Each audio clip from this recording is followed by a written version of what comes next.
The coffee cup tipped, dark liquid splattering across pristine architectural drawings on the wrong classroom desk. "Are you serious?" The man's voice was winter frost. He didn't look up, just watched brown stains seep into blueprints like accusations. I was late, soaked, in the wrong parent-teacher conference. Again. This stranger's cold precision made something hot flare in my chest. I raised a chaotic 7-year-old alone while he probably color-coded his life. "Maybe don't leave precious drawings in hallways." "Room 14, your conference is room 41, the principal appeared. "Perfect. You're both my new fall festival co-chairs. Mandatory, 3 weeks. Your children's programs depend on it." My son's disappointed face flashed through my mind. The stranger's jaw tightened. "I don't—" "Non-negotiable. 3 weeks. With him, hell just got a deadline."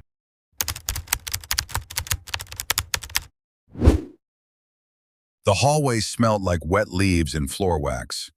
I clutched Finn's hand too tight as parents streamed past us, their controlled chaos making my pulse spike. Somewhere in this brick labyrinth was the man whose entire month I'd just destroyed with French roast. "Mom," Finn tugged free, "you're crushing my fingers." "Sorry, baby." I smoothed his auburn hair, the same color as mine when it wasn't forming a frizzy halo around my face. "Did you have a good day?"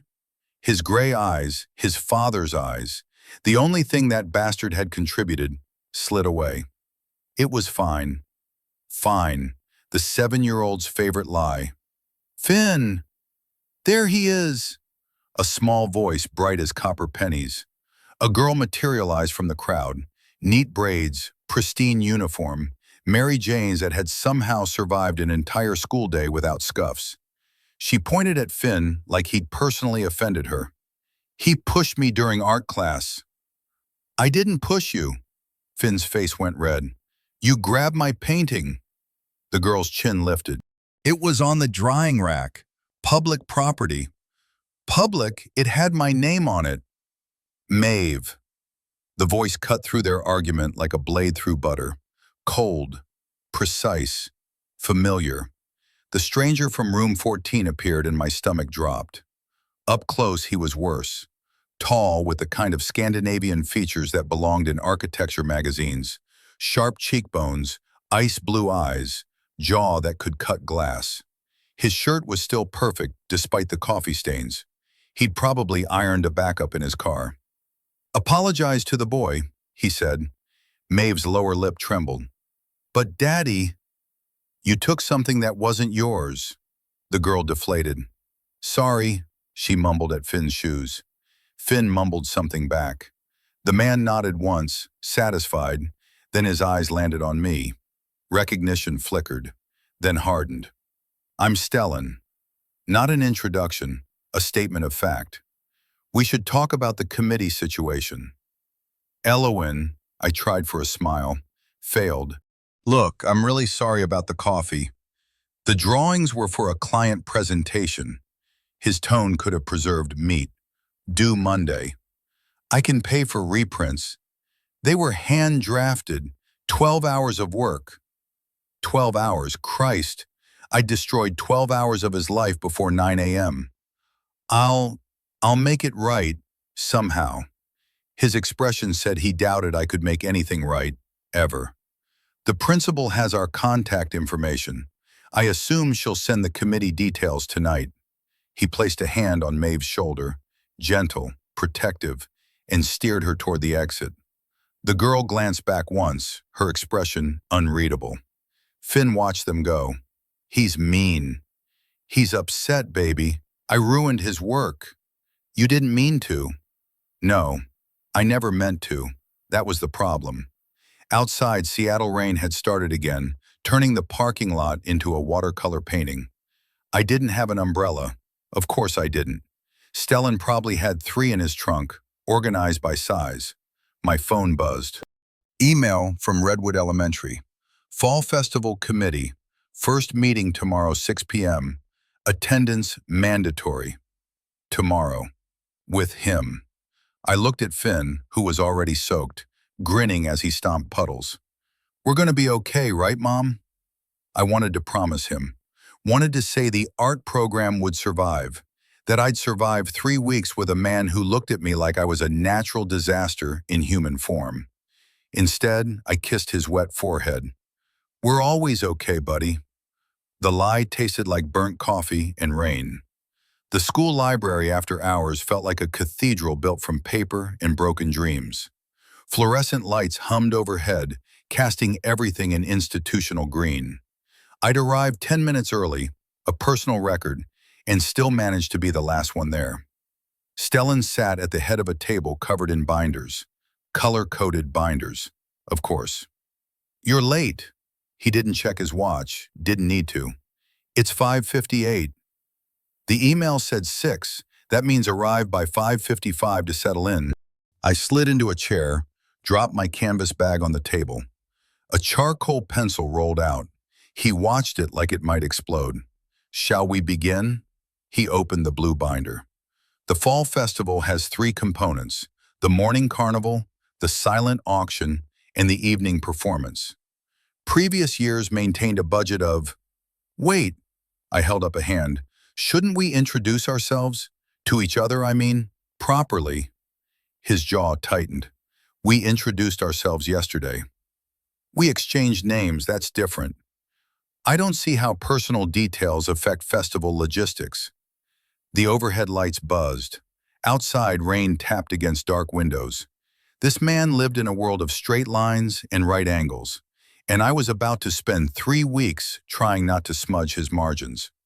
"Fine." I pulled out my sketchbook. "What's the theme?" "Theme?" He looked genuinely confused. "For the festival. Autumn harvest? Enchanted forest? Vintage carnival?" "It's a school fundraiser, not a wedding." "It's an event. Events need atmosphere." I started sketching, quick lines, a canopy made from maple branches, string lights like fallen stars. Kids remember feelings, not spreadsheets. He leaned forward, his cologne hit me, something cedar and rain clean. "Unfair." "The budget is $3,000. We have 3 weeks. There's no room for atmosphere. There's always room for magic." "Magic doesn't install booth structures or organize vendor permits." I looked up. His eyes were lighter than I'd remembered. Not quite ice, more like winter sky before snow. "What did Maeve's mother think about the festivals?" The question escaped before I could stop it. Everything in his face shut down. "That's not relevant." "I'm sorry, I didn't mean—" "The carnival requires 12 booths." He turned a page, his knuckles white against the binder edge. "Apple bobbing, face painting, ring toss, standard activities. We'll divide responsibilities based on skill sets." The moment hung between us like fog. I sketched a child's face on the margin, Maeve's serious expression softened by wonder. Not my best work, but honest. "I'll take creative," I said quietly. "Booth designs, signage, decorations. You handle logistics." "Agreed." He made a note. Perfect handwriting. "We'll need to meet twice weekly, Tuesdays and Thursdays. Here, 6 p.m. I can do Tuesdays. Thursdays are tough. Finn has soccer. Maeve has violin. I'll arrange a sitter. I can't always afford— The school provides childcare during committee meetings." His tone gentled. "Barely. It's in the parent handbook." There was a handbook. Of course there was. He slid a timeline across the table. Week 1, vendor outreach. Week 2, construction. Week 3, setup and execution. Every day mapped, every hour accounted for. This is thorough. Failure to plan is planning to fail. Who said that? Benjamin Franklin? My father. Something in his voice made me look up. For half a second, his expression cracked, showed something tired underneath the pressed shirts in perfect posture. Then it was gone. "I'll send you the vendor contact list tonight," he said, gathering his binders. "We should aim to confirm 12 businesses by Friday." "Stellan," he paused, "I really am sorry. About the coffee. About—" starting off wrong. His hand rested on the blue binder, long fingers, calluses on the thumb, a builder's hands wearing an architect's suit. "We have 3 weeks," he said. "Let's just get through them." He left before I could respond. The library felt colder without his presence, which made no sense because the man was basically a walking winter storm. I looked down at my sketch, Maeve's face softened by imagination. 3 weeks. I could survive anything for 3 weeks. Probably. The house was too quiet. Stellan stood in his kitchen, slate countertops, stainless steel, everything in its place, and listened to the silence press against his eardrums. Maeve was upstairs, practicing violin. The same phrase, over and over. She'd inherited Claire's discipline.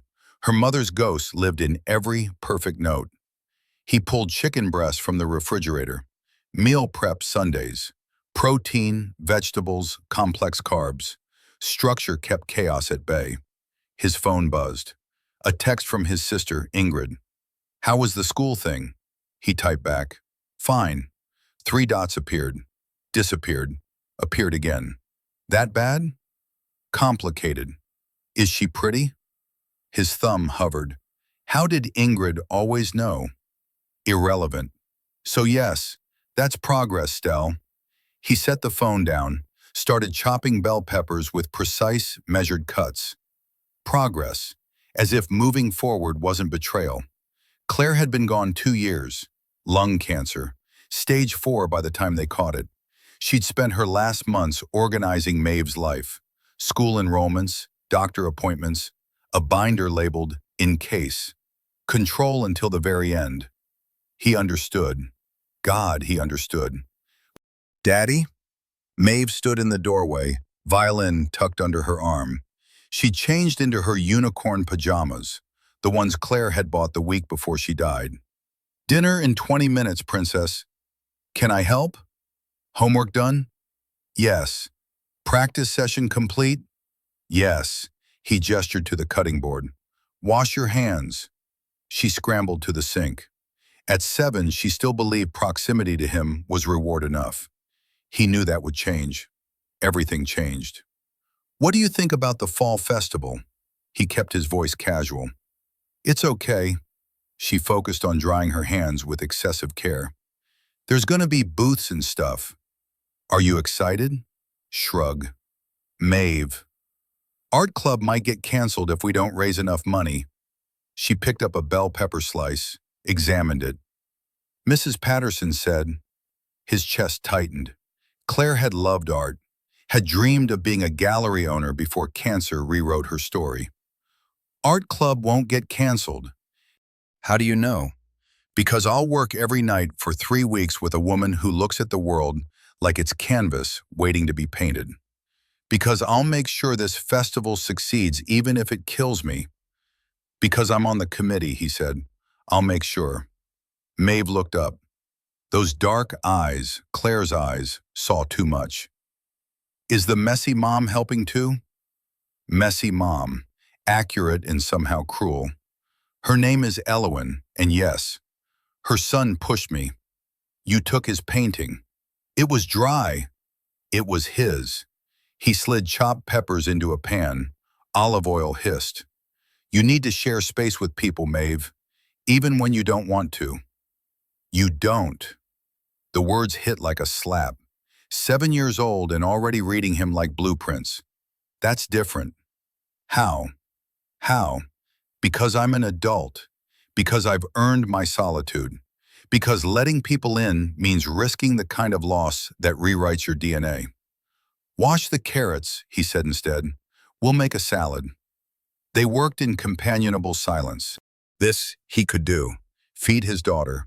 Keep her safe. Maintain the structures that held their grief at bay. His phone buzzed again. Email this time. Vendor contact list attached. E. He opened it. Expected a spreadsheet. Got a hand-drawn map instead. Local businesses marked with tiny illustrations. A coffee cup for the cafe. A book for the indie bookstore. A paintbrush for the art supply store on 5th. Whimsical. Inefficient. Oddly charming. He deleted the email. opened his own vendor database, sent her the proper spreadsheet. Then, because he was a masochist, he looked at her drawing again before deleting it permanently. The coffee cup had a smile. Christ. The principal's office smelled like old carpet and disappointed expectations. Stellan checked his watch. 2:47 p.m. He'd left a client meeting early for this.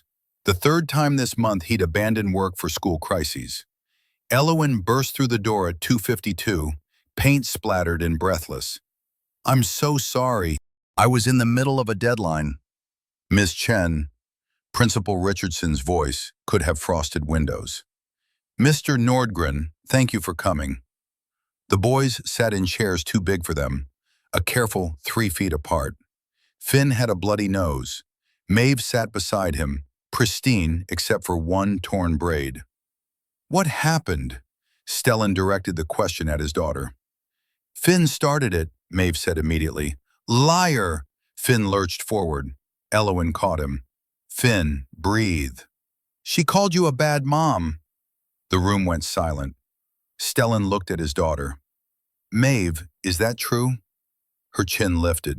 Claire's stubborn tilt. "I said she was always late. It's just facts." "Facts can be cruel," Principal Richardson said. Finn responded by pushing Maeve into the reading corner. She retaliated by pulling his hair. The teacher separated them before. "He made my nose bleed," Finn's voice cracked. "Maeve doesn't know her own strength," Stellan said automatically. "Oh, so it's okay because she's a girl?" Elowen's tone could have stripped paint. "I didn't say that. You implied it. I stated a fact. Your daughter called me a bad mother." "You're late to everything, including this meeting." Principal Richardson's hand came down on her desk. The sound cracked like thunder. "Enough," she looked between them. "Your children are mirroring your conflict. Whatever tension exists between you two needs to be resolved before it escalates further." Stellan's jaw worked. "There's no tension." Elowen laughed. Short, sharp. "Right, we're best friends." "Ms. Chen, Mr. Nordgren." The principal leaned forward. "The fall festival is in 19 days. I need you to find a way to work together that doesn't traumatize your children. Am I clear?" "Crystal," Elowen said. Stellan said nothing. "The boys will spend tomorrow's recess in separate areas. They'll each write apology letters." Richardson stood. "You're dismissed." Outside, rain pounded the parking lot. Stellan grabbed Maeve's hand. "Wait!" Elowen's voice stopped him. She knelt in front of Maeve, eye level. "I'm sorry you're upset, but your dad and I, we're just learning to work together. That doesn't make either of us bad parents." Maeve stared. "And I am late sometimes," Elowen continued. "You're right about that. I'm working on it." Something flickered in his daughter's eyes. Surprise, maybe. "Maeve," Stellan said quietly, "what do you say?" "Sorry for what I said," barely audible. Elowen smiled. "Thank you for being honest." She stood, turned to Stellan. Rain had plastered her hair to her skull. Mascara smudged under one eye. She looked like she'd been wrestling with life and losing. "We need to figure this out," she said. "For them." He looked at Finn, small, defiant, protecting his mother with everything his 7-year-old heart could muster. Looked at Maeve, who'd learned to weaponize facts because emotions were too dangerous. "My house," he heard himself say. "Tomorrow night. We'll work there." "What about the kids?" "They'll play, separately, supervised." Elowen nodded. "Okay." She wrote his address on her palm with Sharpie. Of course she didn't have paper. 6 p.m., he said, sharp. "I'll be there at 5:55. To settle in." Was she mocking him? Her expression gave nothing away. They separated. Stellan loaded Maeve into his Tesla. She was quiet, picking at her torn braid. "I don't like Finn," she said. "You don't have to like him." "Do you like his mom?" Dangerous question. "I don't know her. She's messy." "Messiness isn't a moral failing, Maeve. You always say organization is important." "It is, for me. Other people work differently. She processed this. Mom wasn't messy. His hands tightened on the wheel. No, she wasn't. Do you miss her? Every second, every breath. Yes, princess, every day. Maeve nodded, satisfied. She pulled out her iPad. Classical music filled the car. Stellan drove through rain, his daughter cocooned in her routines, and tried not to think about a woman who drew smiley faces on coffee cups. He failed. Stellan's first thought upon entering Elowen's house was health hazard. His second, warmth. The living room was an explosion of color, vintage furniture in mismatched fabrics, bookshelves overflowing, art supplies colonizing every surface. Finn's drawings covered one wall, held up with washi tape in rainbow patterns. A fat orange cat watched him from a velvet armchair. Sorry about the chaos. Elowen cleared papers from the couch. I wasn't expecting. The school called this morning about early dismissal. Burst pipe. Maeve pressed against his leg. She'd seen the cat. Can I pet him? That's Toulouse. He's very patient, Elowen smiled. Finn, can you show Maeve where the toys are? The boys regarded each other with mutual suspicion. Separate toys, Stellan clarified. Elowen pointed to a corner. Art supplies are communal. Legos are Finn's. Maeve can use the coloring books on the bottom shelf. The children migrated to opposite sides of the room like warring nations, establishing borders. Coffee? Elowen asked. Or tea? Let me check. She opened a cabinet. Chaos spilled out. 17 different tea boxes, half-empty bags of coffee beans, a container of what might be sugar or cocaine. Water is fine. She filled 2 glasses. Her kitchen table was covered in illustration work. A children's book from the looks of it. Watercolor forests, a fox wearing a crown. You're an illustrator. Freelance, mostly kids' books. She moved sketches to reveal the table underneath. Pays better than you'd think. Worse than you'd hope. He set down his messenger bag, extracted the festival binder. We need to finalize the booth layout tonight. Vendors have been confirmed, but several requested specific locations. Show me. He spread the schematic across her table. A grid, precise measurements, each booth labeled. She studied it for 30 seconds. This is wrong. Excuse me? The flow. You've got the food trucks here, she pointed, but the performance stage is here. Parents will camp near the stage. You want food nearby. He looked at the layout. She was right, damn it. And the art booth should be near the entrance, she continued. First impression, get the kids excited immediately. The entrance needs clear sight lines for safety. So put the art booth at an angle, creates visual interest and maintains your precious sightlines. She grabbed a pencil, not a mechanical one, an actual wooden pencil, worn to a nub, and started sketching over his grid. Wait, I'm not ruining it. Look. Her hand moved fast, confident. Food trucks form a perimeter, stage in the center, art booth here. Carnival games create a path toward the auction tables. She was redesigning 3 weeks of planning in 3 minutes. The auction tables need premium placement, he said. Define premium. High traffic, good visibility. Then here, she marked a spot. Near the stage, elevated slightly, use hay bales as risers. Rustic charm, functional height. Hay bales. In a school parking lot. That's smart, she finished. Say it. Their eyes met. Hers were amber, he realized. Not brown. Amber with gold flecks. It's acceptable, he managed. Her smile was dangerous. I'll take it. From the corner, Maeve's voice. I'm thirsty. Elowen moved immediately. What would you like, sweetheart? I have apple juice, milk, water. Water, please. Maeve's formal tone. Claire's teaching. Elowen brought a glass with a bendy straw. Maeve's eyes widened slightly. She loved bendy straws, a weakness Stellan only indulged on birthdays. Thank you, Maeve whispered. You're welcome. Elowen knelt. I really like your braids. Did your dad do them? Yes. He's very talented. Maeve looked at Stellan with something like pride. He felt his chest constrict. Can I see what you're coloring? Elowen asked. Maeve showed her, a princess in a tower, colored with meticulous care inside the lines. Beautiful work. You're very patient. Daddy says patience is important. Dads are smart about some things. Elowen's tone was gentle, though sometimes they're wrong about bendy straws being only for special occasions. Stellan felt heat creep up his neck. It's a choking hazard. Everything's a hazard if you're scared enough. The words hung there. Not an attack, an observation.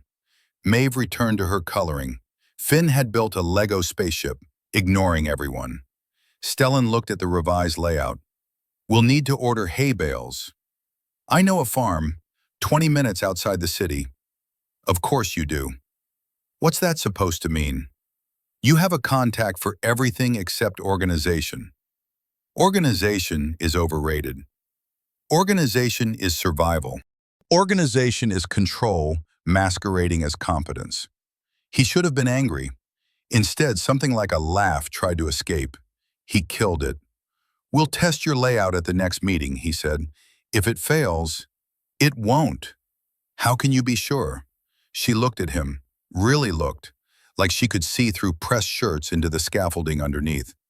Because I trust my instincts. You should try it sometime. The cat jumped onto the table. Stellan didn't move. The animal sniffed his binder, then settled directly on top of it, purring. Toulouse likes you, Elowen said. That's rare. I don't like cats. Too chaotic? Too independent. God forbid something not need you. The air between them shifted, charged. Finn's voice broke the moment. Mom, I'm hungry. Dinner in 10 minutes, baby. Stellan stood. We should go. Stay. The word came fast. I made too much pasta anyway. Kid-friendly. Plain butter sauce. He should say no. Should maintain boundaries. Maeve needs dinner, he heard himself say. Then stay. So they did. The string lights were a nest of Christmas past and regret. Stellan stood in Elowen's garage, if it could be called that, versus a graveyard for abandoned projects, and contemplated the snarl of copper wire and bulbs that somehow constituted festival decorations. I know it looks bad, Elowen said behind him.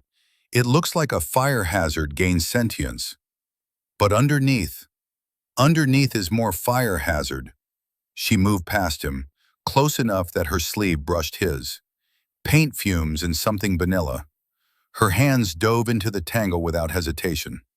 See, you just have to find the end and, oh! The lights tightened, her fingers trapped. Don't pull, he said automatically. I'm not pulling. You're pulling. I'm trying to, ow! He stepped closer. Let me. Their hands met in the copper nest. Hers were small, paint-stained, warm. His were larger, careful, suddenly clumsy.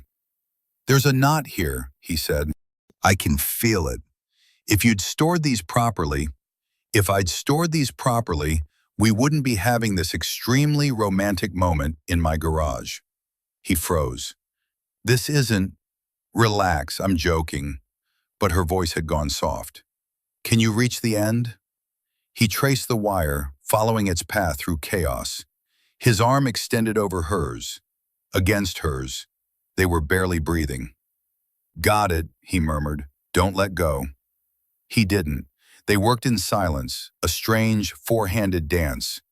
Pull here, loosen there. His fingers brushed hers. Once, twice. She didn't pull away. Why illustration? He asked, needed to fill the silence. Why architecture? I asked first. Control freak. Curious professional. She laughed quietly.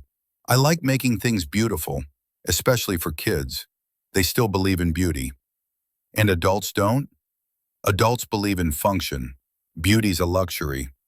He thought of Claire's hospital room, sterile white, functionally designed for death. Beauty matters, he said. She looked up. They were close, the lights between them like a web. Yeah? Yeah. The knot came free, sudden. They both stumbled back. Got it. She held up the untangled strand, triumphant. See? Patience and… The bulbs flickered on. Warm white light flooded the garage, caught in her hair, made her eyes glow gold. She looked like something from her own illustrations. Magical. Impossible. They still work, she whispered. Apparently, she wound the lights around her arm. These will look amazing framing the stage. They're a code violation. They're perfect. Perfection requires proper wiring and safety compliance. Perfection requires believing things can be beautiful, even when they're broken. He wanted to argue, couldn't. From inside the house, Maeve called, "Daddy, Finn won't share the markers." The spell broke. Coming. Elowen unwound the lights, handed him one end. Can you hold this while I find the box? They wound together, methodical, each loop bringing them fractionally closer. Thank you, she said when they finished, for helping. It's collaborative work. It's kind. I'm not… He stopped. What was he? Not kind, not warm, not the person Claire had needed before the end. You're harder on yourself than anyone else could be, Elowen said quietly. I recognize it, fellow traveler. I don't… Stellan. His name in her mouth sounded different, softer. It's okay to be messy sometimes. He looked at the garage, chaos and potential, like her. I should get Maeve home, school night. Right, school night. Neither of them moved. Then Finn yelled something about markers again, and the moment scattered like light through broken glass. They gathered their children, made polite goodbyes. Maeve clutched a drawing Finn had reluctantly agreed to share, a spaceship, crude but enthusiastic. In the car, Maeve studied it. He's not a very good artist. He's 7. You're 35 and you can't draw at all. Thank you for that observation. But you're good at other things. He glanced at her. Like what? Untangling stuff. She tucked the drawing into her folder.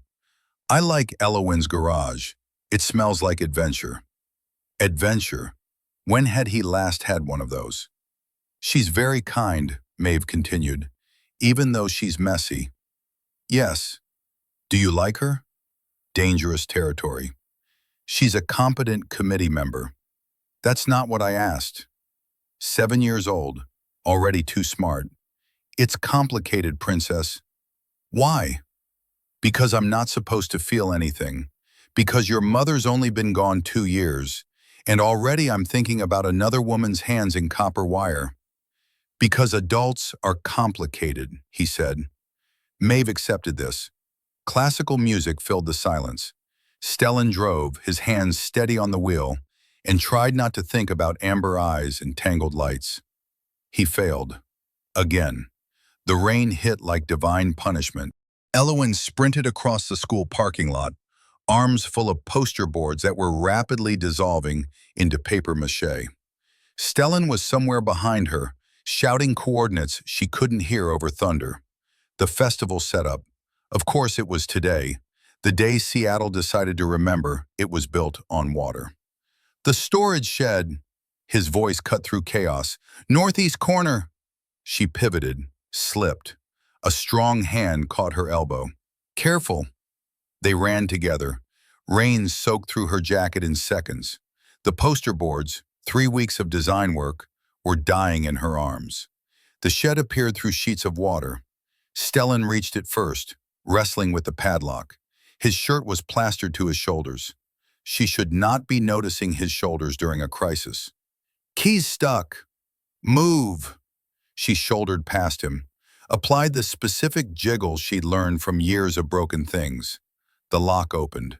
They fell inside. Darkness, the smell of old sports equipment and mildew. Rain hammering the metal roof like applause. Elowen dropped the ruined posters. Damn it! How bad? Stellan's phone light clicked on. She knelt, peeling apart soggy cardboard. 3 weeks of hand-painted booth signs. Destroyed. Bad. He crouched beside her. Water dripped from his hair onto the concrete. Can you replicate them? In 2 days? No. What if I help? She looked up. His face was inches away, shadows cutting his features into something older. Tired. You can't draw, she said. I can trace. You design. I execute. That's actually smart. Occasionally I have ideas. Thunder cracked. The sheds shuddered. Something in the back fell over with a crash. We should inventory the damage, Stellan said, standing. His light swept the space. See what's salvageable. They worked in silence. Most of the decorations had survived, stored in plastic bins, because apparently Stellan's organization extended to festival supplies. The booth frameworks were fine, but her signage, the hand-painted welcome arch, the directional posters, all ruined. I'm sorry, her voice cracked. This is my fault. How is weather your fault? I insisted on storing the posters here instead of your garage. You were right, climate control matters. He turned. Elowen, you can say it. I know you're thinking it. I'm thinking we have a problem that needs solving, not blame that needs assigning. She sat on an overturned crate. Exhaustion hit like a physical weight. 3 weeks of work, gone. Stellan sat beside her. The crate creaked under their combined weight. When Claire was sick, he said quietly, I tried to control everything. Diet, medications, schedules. Thought if I organized hard enough, I could organize away cancer. Elowen went still. Obviously, it didn't work. His laugh was hollow. But I couldn't stop, because stopping meant admitting I was helpless. Stellan, you're not irresponsible, he continued. You're adaptable. It's actually impressive. She looked at him, really looked, saw the cracks in his armor. I'm sorry about Claire, she whispered. I'm sorry I've been an ass. You've been protective, of yourself and Maeve. I get it. Thunder rumbled, farther now, the storm moving east. We should make a list, Stellan said. Everything we need to rebuild. Now? You have somewhere else to be? She didn't. Finn was at her friend Maria's house. Maeve was with Stellan's sister. They were alone in a shed with 2 days until the festival and nothing left to lose. Okay, she pulled out her phone. Let's make a list. They worked until the rain stopped, until the sky turned purple with exhausted dusk, until they had a plan that was probably impossible but might, just might, work. When they finally emerged, the parking lot was a lake of gold from the streetlights. Puddles reflected clouds. My car's on the east side, Stellan said. Mine's west. They stood there, soaked and exhausted in something else. Something unnamed. Thank you, Elowen said, for not giving up. We're a team. Teams don't give up. Is that in a binder somewhere? It's on a post-it note on my bathroom mirror. She laughed, couldn't help it. You have motivational post-its? My sister's idea. She's aggressively optimistic. I like her already. She'd like you too. She's also aggressively chaotic. They walked together to the parking lot split, east and west, separate directions. Tomorrow night, Stellan said, my house. We'll paint new signs. I'll bring supplies. I'll provide climate control. And bendy straws? Don't push your luck. She grinned, turned to go. His voice stopped her. Elowen, yeah? You're good at this, the creative part. Don't doubt it. Warmth spread through her chest, dangerous warmth. You're good at the impossible part, she said, making things work when they shouldn't. They held each other's gaze. Thunder rumbled in the distance. Then they separated. She drove home with wet seats and a racing heart, and absolutely no idea what was happening to her carefully constructed, single-mother life. But she knew one thing, she'd see him tomorrow. That was enough. Stellan woke to his phone buzzing. 6:47 a.m. Elowen's name on the screen. He answered before thinking. Hello? Did I wake you? Her voice breathless. Sorry, I'm at the shed. You need to see this. What? Just come, please. He was in his car 12 minutes later. Maeve at Ingrid's. Coffee abandoned mid-brew. Something in Elowen's voice had triggered every protective instinct he'd spent 2 years trying to bury. The school parking lot was empty. The shed door stood open. Inside, Elowen sat on the floor, surrounded by their ruined supplies. Her face was streaked with something that might have been rain or tears. What happened? He knelt beside her. She pointed. In the corner on a pile of drop cloths, a small nest, and in it 3 tiny kittens, orange, barely bigger than his fist. The mama cat was outside, Elowen whispered, hit by a car. I found her and then I heard them crying. The kittens mewed, blind, helpless. Stellan's practical brain cataloged facts. Too young to survive without mother, need specialized care, bottle feeding every 2 hours. His heart said something else entirely. We can't leave them, Elowen said. No. The festival's in 2 days. I know. We don't have time for this. I know. She looked at him. But we're going to do it anyway. Not a question, a statement. Yes. They sat there, 2 exhausted parents who'd come to organize a school carnival and somehow ended up responsible for 3 orange kittens and each other's broken pieces. Elowen started crying, really crying, shoulders shaking. Hey, Stellan moved closer. They'll be okay. It's not them, her voice broke. It's everything. The festival and Finn and being late and trying so hard and failing and you being so competent and perfect. I'm not perfect. You're close enough that it's terrifying. He didn't think, just pulled her against his chest. She folded into him like she'd been designed for the space. I'm a disaster, she mumbled into his shirt. You're adaptive. That's generous. It's accurate. They stayed like that, the kittens crying softly, rain starting again on the metal roof. 2 people who'd spent weeks circling each other, finally admitting the truth. This wasn't about the festival anymore. Maybe it never had been. Elowen pulled back. Her eyes were red, makeup smudged. She looked real, breakable, brave. We should get them to a vet, she said. I'll call Dr. Morrison. She owes me a favor. Of course she does. What's that mean? You have favors everywhere except with yourself. He stood, offered his hand. She took it. They gathered the kittens, gentle, coordinated, a team, and drove to the emergency vet in his car. Elowen held the box. He drove too fast and didn't care. In the waiting room, she fell asleep on his shoulder. He let her. The kittens survived. Dr. Morrison promised to find them homes. When Elowen woke, she was embarrassed. I drooled on you. Hardly noticeable. Liar. Generous truth-teller, she smiled. Tired. Real. Thank you, she said. For what? For not being perfect. For being this. He wanted to ask what this meant. Didn't. They picked up coffee, drove back to the school, started rebuilding signs in the shed where they just saved 3 small lives. And if their hands brushed more than necessary, if their laughs came easier, if the space between them felt charged with possibility, well, they had 2 days until the festival, plenty of time to pretend nothing had changed, even though everything had. Stellan sat in his home office at 5:47 a.m., staring at a coffee cup with a smiley face drawn in Sharpie on the ceramic.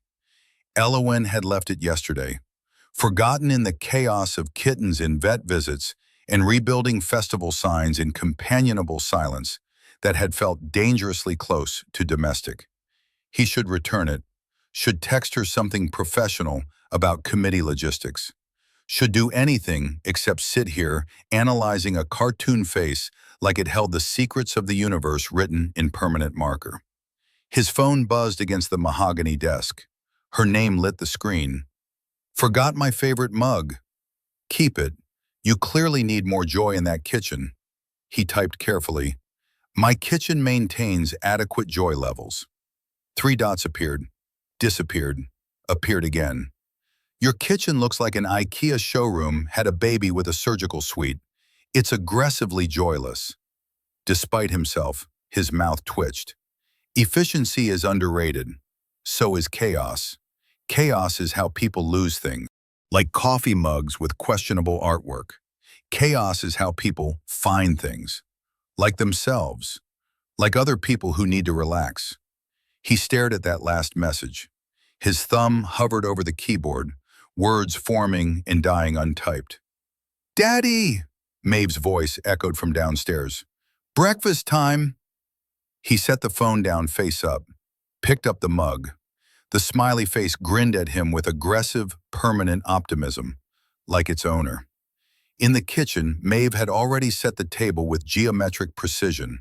Silverware aligned, napkins folded into perfect triangles, juice glass positioned at exactly 2 o'clock from her plate. She'd inherited more than Claire's dark eyes and stubborn chin. "Can we visit the kittens today?" She poured orange juice with the careful focus of a scientist measuring compounds. "Dr. Morrison said they need rest and minimal stimulation." "But we saved them. Shouldn't we check on them?" "That's why we hired a professional veterinarian, so we don't have to worry." She absorbed this with Claire's thoughtful expression, lips pressed together, eyes distant, processing, filing.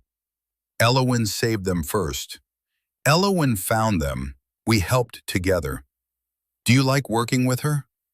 The question came too casually, rehearsed. He cracked eggs into a bowl. 1, 2, 3. Methodical movements bought thinking time. "She's competent." "That's what you said last time. I asked if you like her." "Maeve, it's okay if you do." Her voice went small, uncertain, young. "I won't be mad, I promise."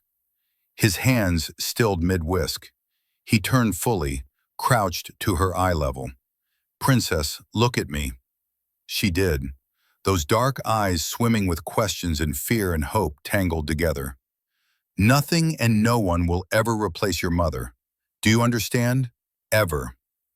But if you liked someone new, then that person would be something different, not a replacement, not a substitute, something entirely new." She processed this. "Like when I got a new best friend after Emma moved to California?" Christ, 7-year-old logic cutting straight through his careful adult defenses to simple truth.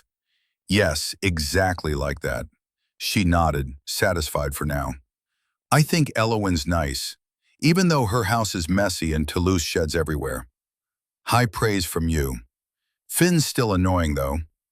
Noted and logged for future reference. They ate breakfast in comfortable silence. Classical music from Maeve's iPad provided ambient sound. Routine settling around them like familiar armor. But the smiley-faced mug sat on the counter next to his usual plain white one, and Stellan kept glancing at it between bites of perfectly scrambled eggs. Something new. The most terrifying 2 words in the English language. The dining room table was covered in math worksheets like evidence of educational war crimes. Finn stared at them with the expression of someone who'd just been asked to explain quantum physics in interpretive dance. "I hate fractions," he announced to the universe. Elowen looked at the problems arrayed before her. Her brain, excellent at visualizing imaginary forests and anthropomorphic foxes, turned to static at the sight of numbers demanding to be added, subtracted, and generally forced into submission.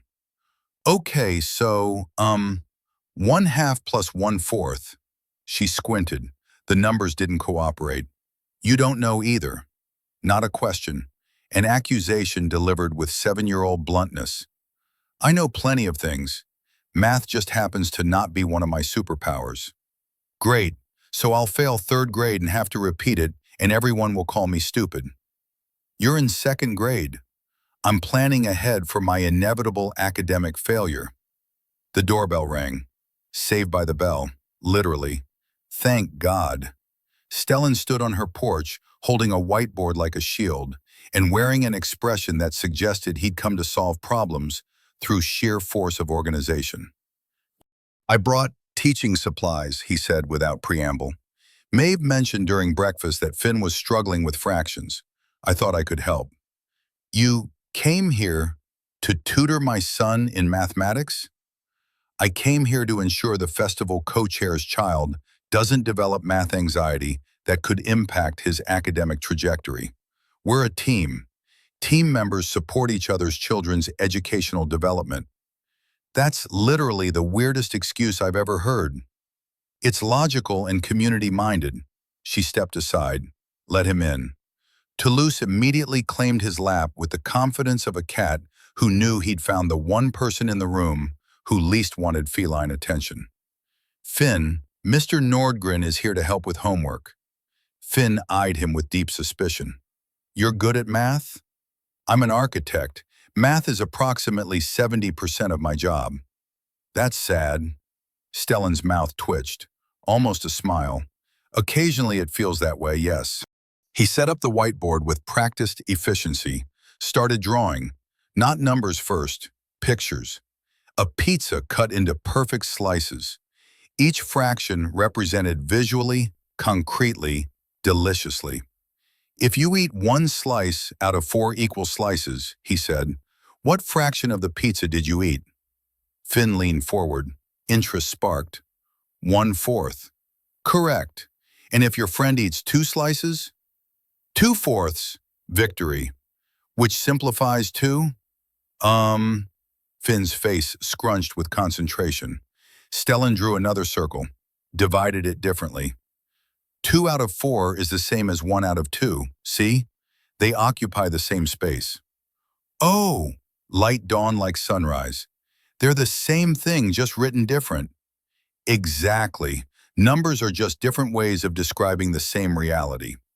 Elowen watched from the kitchen doorway, watched Stellan's patient explanations, the way he never condescended, never showed frustration when Finn asked the same question 3 different ways.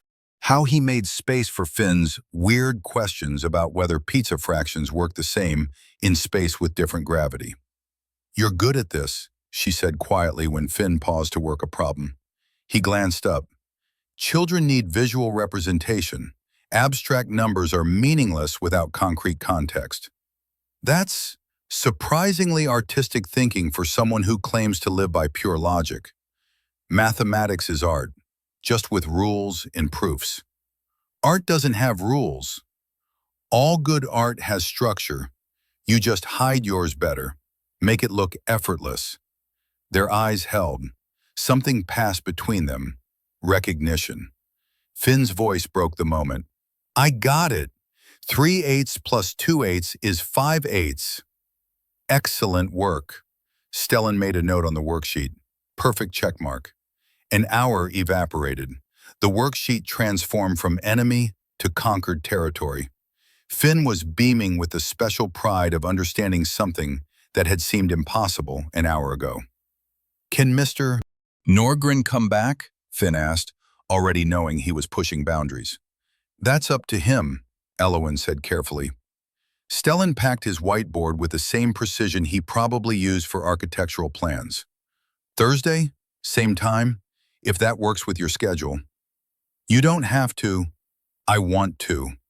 The words came firm, simple, true. The words hung there between them, heavy with implication. Okay, she whispered. Thursday. He left. Finn immediately started chattering about whether you could cut planets into fractions, and what fraction of the galaxy might be pizza-shaped. Elowen sat at her table and stared at the perfectly drawn circles on scrap paper, each slice labeled with careful notation. Math is art with rules. Maybe people were too. Maybe they were learning each other's equations. Stellan's dining room was having an art invasion, and he was systematically losing his mind in the most oddly pleasant way possible. Newspaper covered his dining table, the one he'd special ordered from Denmark, the one that cost more than most people's monthly rent. Paint bottles in colors he couldn't name colonized the pristine surface like a cheerful invasion force. Maeve sat in the middle of controlled chaos, wearing one of his old Oxford dress shirts as a smock that hung to her knees, completely absorbed in creation. Elowen supervised with calm authority that somehow made disorder look purposeful. Remember, watercolors layer differently than acrylics. Light colors first, darker ones last. Let each layer dry before adding the next. Like this? Maeve held up her brush, dripping cerulean blue. Perfect. Now add just a touch of water to spread the pigment. See how it blooms? Stellan stood in the doorway between kitchen and dining room, holding a coffee cup he'd forgotten to drink from, watching his carefully controlled world transform into something alive. This is a considerable amount of color, he observed. Relax, Stellan. Newspaper contains chaos. Elowen didn't look up from guiding Maeve's hand. Mostly, Maeve giggled. An actual giggle, high and bright and utterly unlike her usual reserved expressions. When had he last heard that sound? Before Claire got sick? Earlier? What are you painting, princess? He asked, moving closer despite himself. The kittens. From memory. Elowen said memory painting is about feelings, not perfect accuracy. She'd drawn 3 orange blobs with concerning anatomical liberties, legs at odd angles, ears somehow both too large and too small, expressions that suggested the kittens might be plotting world domination. It's very abstract. It's perfect, Elowen corrected gently. Art isn't about realism or perfection. It's about capturing feeling, emotion, the essence of a moment. Feelings don't follow rules or logical progression. Exactly, Elowen's face lit up. You're learning. There's hope for you yet. He should walk away. Let them have this creative space without his skeptical presence. But something pulled him further into the room, like gravity he couldn't resist. Show me, he heard himself say. Elowen's eyebrows rose toward her hairline. Show you what? How to paint, the process, the technique. Maeve's eyes went wide as dinner plates. Daddy doesn't do art. He says he can't. Maybe Daddy wants to try something new, learn something outside his comfort zone. Elowen stood slowly, like someone approaching a wild animal, pulled out the chair beside Maeve. Sit. He sat. She placed a brush in his hand. Her fingers lingered on his wrist for a fraction longer than necessary. Warmth. What do I paint? Whatever you want, whatever calls to you. That's not remotely helpful as an instruction set. Art isn't about helpful instructions. What do you want to paint? Don't think, just answer. He looked at Maeve, at her concentration, tongue poking out slightly, the smudge of burnt orange paint on her nose that she didn't know was there. That, he said quietly. Elowen understood immediately. Positioned, fresh paper, mixed colors he couldn't name. Then paint it. Paint what you see when you look at her. He tried. God, he tried. The brush felt foreign, wrong weight, wrong balance. Colors bled together in ways his architectural precision couldn't predict or control. Everything too measured, too careful, too afraid. You're thinking too hard, Elowen murmured close to his ear. Too close, perfect distance. Let your hand move, trust it. My hand doesn't know what to do. It does. You just don't trust it yet. She guided his wrist with gentle pressure, loose strokes instead of controlled ones. The paint flowed across paper like water finding its path. A shape emerged. Not Maeve exactly, not photographically accurate, but something else. The feeling of her. Joy translated into orange and yellow and sunset gold. There, Elowen breathed, her hand still on his. See what happens when you trust chaos? He saw himself doing something without blueprints or specifications or three-point perspective. Saw possibility. Saw her looking at him like he'd accomplished something miraculous instead of just smearing paint on paper. It's terrible, he said, because honesty was his default setting. It's honest, which is braver than technical skill. Terrible and honest seem like synonyms right now. No, terrible is dishonest perfection that feels empty. This is brave. This is real. Maeve bounced over, paint splattered and glowing. Daddy painted! Daddy actually painted! I made a colorful mess. Messes can be beautiful, Elowen said, her hand still resting on his wrist like she'd forgotten to move it. You just have to let them exist.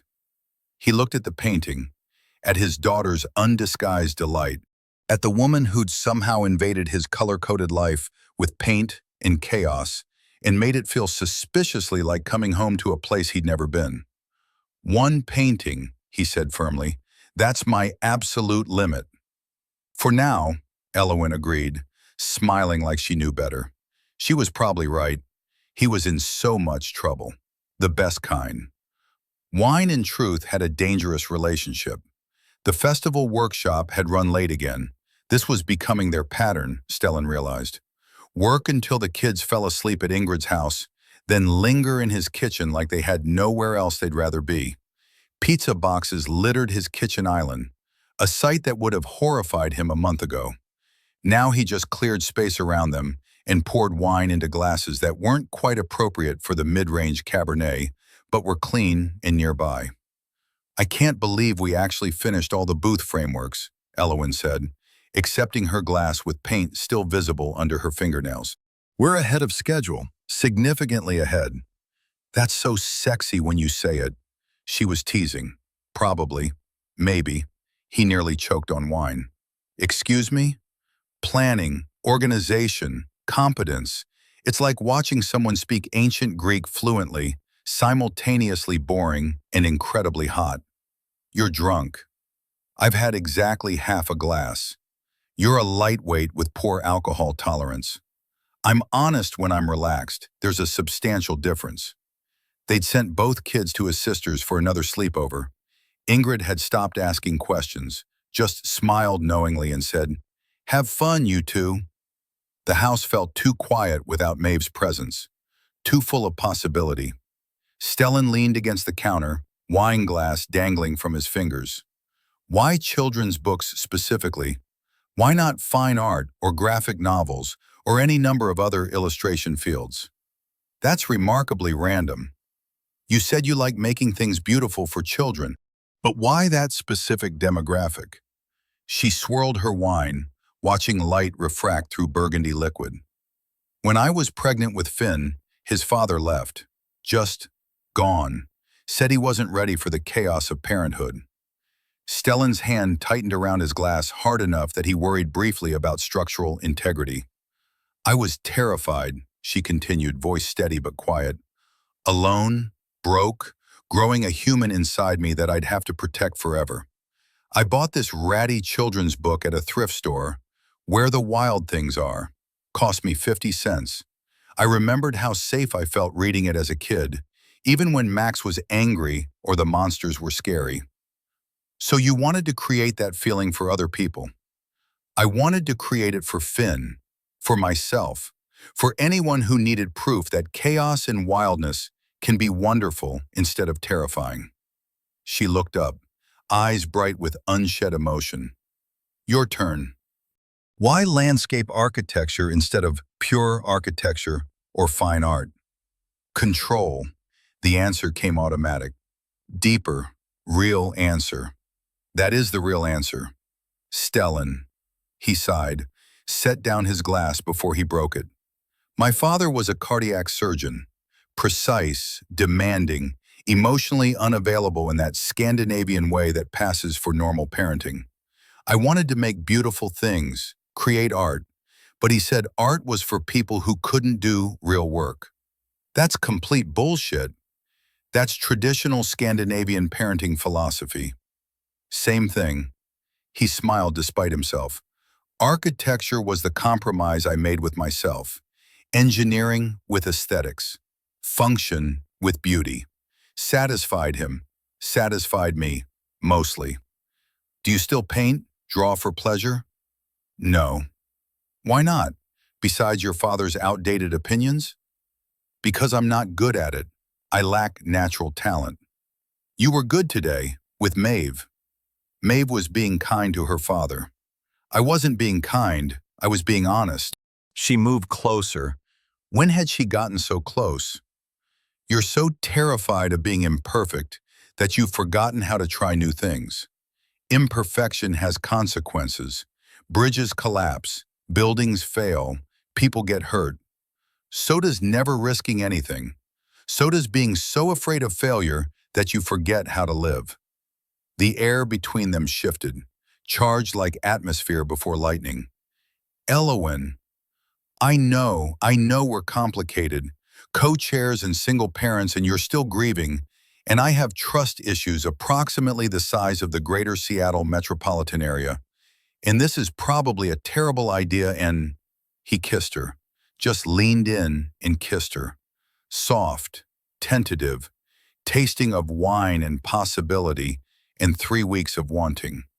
She made a small sound, surprise or pleasure or both, and melted into him like she'd been designed for this exact configuration. When they broke apart for air, her eyes were huge, pupils dilated. That was imperfect, he said. I didn't plan it, had no blueprint. It was perfect. Now who's drunk on half a glass of wine? Still you, drunk on chaos instead of Cabernet. She kissed him again, deeper this time, more certain. His hands found her waist. She was warm and solid and completely unpredictable, and he wanted this to last forever. When they finally separated, breathing hard, flushed, wine forgotten, reality crept back in like cold air through cracked windows. The kids, she whispered against his shoulder, are at Ingrid's until noon tomorrow. The festival is in 3 days, all major preparations complete. We're a complete disaster. Yeah, she pressed her forehead to his chest. He could feel her heartbeat through her shirt, or maybe that was his own. Hard to tell when you were this close. What are we doing? She asked. I have absolutely no idea, which is unprecedented for me. That's not remotely like you. I know, it's terrifying. They stood there in his perfect kitchen, holding each other, two broken people trying to figure out if broken pieces could fit together into something new. We should probably discuss this like rational adults, Elowen said without moving. Probably. Neither moved. Tomorrow, she decided. We'll have a real conversation tomorrow. Okay. After the festival final setup. Agreed, scheduled and logged. She kissed him once more. Quick, sweet, promise. Then grabbed her coat from where it had somehow ended up on his perfectly organized coat rack. Good night, Stellan. Good night, Elowen. She paused at the door, hand on the knob. For the record, I'm absolutely terrified. Me too. Good. At least we're being honest with each other. She left. He stood in his kitchen, wine forgotten, and touched his lips like they held evidence of something impossible. 3 days until the festival. Everything had just changed. The terrifying part was how right it felt. The pumpkin farm sat an hour outside Seattle, nestled in foothills where autumn performed its yearly miracle with devastating beauty. Scarecrows in hay bales, maple trees blazing orange and red. The kind of aggressively perfect fall aesthetic that made Elowen's artist heart sing operatic arias while Stellan's logical brain cataloged potential safety hazards. Both families had come together. Necessary, they'd told themselves and anyone who asked. The kids needed to pick pumpkins for festival decorations. Completely professional. Absolutely not a date disguised as festival logistics. The truth sat between the adults like a living thing with teeth. Finn and Maeve had negotiated a tentative truce over shared trauma and art supplies, currently bonding over their unified opinion that adults were incomprehensibly weird. They ran ahead through pumpkin fields, arguing about which gourd was scientifically the most perfect, based on criteria they were inventing in real time. Since when does Maeve care about scientific classification? Stellan murmured, watching his daughter gesture enthusiastically at an oddly shaped pumpkin. Since Finn convinced her that art and science are fundamentally the same thing, both about observing patterns. They're categorically not the same thing.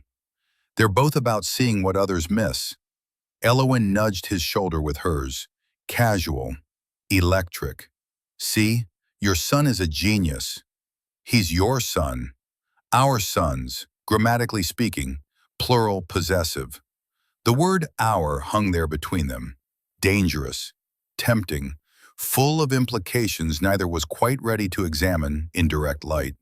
They walked through rows of pumpkins, careful not to touch. Every accidental brush of hands felt like touching live wires. About last night, Stellan started, voice low. We agreed we'd talk after the festival. That was before we decided to spend an entire day in what is objectively a romantically lit pumpkin patch. This is for the kids. Festival decorations. Elowen. She stopped, turned. I don't know what this is, okay?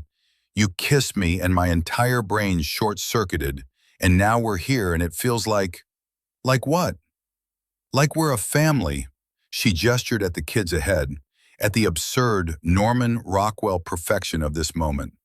Like this is real instead of temporary. It could be real. Her eyes went wide. Stellan, I'm not good at this, he continued, words coming faster like he had to say them before courage failed. At feelings, at chaos, at anything that doesn't come with a blueprint and specifications. But I'm trying. I want to try. I see that. I see you trying. Do you want me to stop? The question hung between them like fog. No, she whispered. God, no. I don't want you to stop. Relief flooded his face. Actual, visible emotion breaking through Scandinavian stoicism like sunrise through clouds. Okay then. But I'm scared. Of what specifically? That you'll realize I'm too much, too messy, too chaotic. That one day you'll wake up and see me clearly and realize this was a mistake. I see you clearly now. Then you're braver than I am. He took her hand right there in the pumpkin patch, deliberately, in public, with families wandering past and their kids watching from a hay bale 20 yards away. We'll be scared together, he said. That seems to be our operating principle. She laced her fingers through his. Perfect fit. That's genuinely the most romantic thing anyone's ever said to me. That's honestly depressing. Welcome to my dating history. It's a wasteland. They stood there, holding hands, being brave in small increments. Daddy, Maeve's voice carried across autumn air. We found the absolute perfect pumpkin. Come see. It was enormous, misshapen, approximately 80 pounds of orange chaos, absolutely perfect for their purposes. How are we getting that home? Stellan asked reasonably. Teamwork, Finn announced, channeling every motivational poster ever created. So they did. All four of them, struggling with an 80-pound pumpkin, laughing, arguing about optimal carrying positions. Maeve's organizational skills versus Finn's creative problem-solving, creating a surprisingly effective collaboration. They loaded it into Stellan's Tesla, barely fitting, and drove home through autumn sunset that turned everything gold. In the back seat, the kids fell asleep on each other. Former mortal enemies turned reluctant friends, turned something like siblings. This is dangerous, Elowen said quietly, watching them in the rearview mirror. I know. If we mess this up, if we hurt them, we won't. You can't promise that. Nobody can. No, but I can promise I'll try not to. I can promise I'll fight like hell to make this work. She looked at him, at his profile against dying light. Strong jaw, tired eyes. A man holding himself together through pure force of will and recently learned chaos tolerance. I'll try too, she said. His hand found hers across the console, held on. They drove home. 4 people in a car. Something like a family. Terrifying, wonderful. Theirs to build or break. The man at Elowen's door looked like every mistake she'd ever made wearing expensive outerwear. leather jacket, artfully messy hair that cost more to maintain than her monthly art supply budget. Smile that had once convinced her he was worth the astronomical risk. "Hey, Elle." Finn appeared behind her, went rigid, small hand grabbing her shirt. Stellan's truck pulled into her driveway at that exact moment. They'd planned to work on final festival signs. Wrong timing, perfectly right timing. She couldn't process which. "What are you doing here, Derek?" Her voice came out ice. "Good. I wanted to see my son." "You don't have a son. You have DNA that contributed to his existence." Derek's practiced smile faltered. "I made mistakes. You signed away parental rights 7 years ago. You don't get to call it mistakes now. People change. Not you. You're exactly the same." Stellan was out of the truck now, moving toward them with predatory focus that made something warm bloom in her chest, despite the situation. "Who's this?" Derek's tone shifted. Territorial, possessive over things he'd abandoned. "Someone who actually shows up," Elowen snapped. "Everything okay here?" Stellan asked. Calm. Dangerous. The kind of calm before catastrophic structural failure. Derek sized him up with visible contempt. "This is a family matter." "He's not family," Finn said. Small voice. Brave. "Stellan is." The words hung there. Elowen's heart cracked open. Stellan's hand found her shoulder. Derek laughed. Sharp. Mean. "You replaced me that fast? How long were you seeing him?" "There was nothing to replace," Stellan said. Quiet. Lethal. "You were never present to replace. And you were? Playing house with my ex and my kid? I'm going to ask you once to leave this property." "Or what? You'll—" "Or I call the police and show them the restraining order Elowen should have filed years ago when you showed up drunk at her apartment." "There is no restraining order. There will be by end of business Monday." Stellan's voice never rose. Didn't need to. "If you contact her or Finn again without going through proper legal channels with a lawyer present." Derek looked at Elowen, at Stellan, at Finn pressed against his mother's leg like a shield. "You're making a mistake." "I made one once," Elowen said clearly. I learned from it." Derek left, tires screeching. Dramatic exit from a dramatic man. Elowen's knees gave out.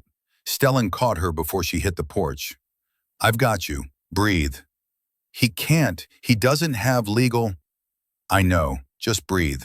She breathed, shaking. Finn attached himself to Stellan's leg with impressive determination. "Thank you for protecting Mom." Stellan's hand settled on the boy's head. Gentle. Certain. Sure. "Always," he said. Meant it. Inside, Elowen made tea with trembling hands, while Stellan called his lawyer. Maeve appeared. Ingrid had dropped her off, and immediately claimed the couch next to Finn like a protective sibling.